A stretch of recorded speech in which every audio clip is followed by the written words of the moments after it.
মানুষের জীবনের কয়েকটি কথা খুব গুরুত্বের সাথে মনে রাখা উচিত। যদি কেউ আপনাকে উপকার করে থাকে তাহলে তাকে মনে রাখতে হবে।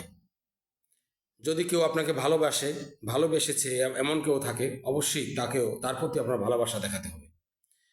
যদি কেউ আপনাকে সহযোগিতা করে থাকে তাহলে অবশ্যই তার প্রতি কৃতজ্ঞতা প্রকাশ করা উচিত।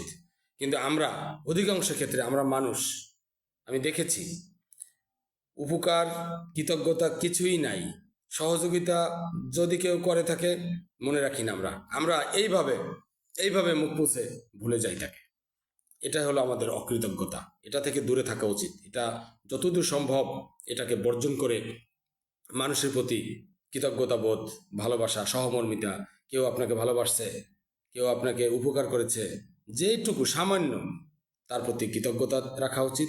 তার প্রতি সেই রকম সমভাবে বা পারলে তার চেয়ে বেশি তার জন্য করার মানসিকতা থাকা উচিত।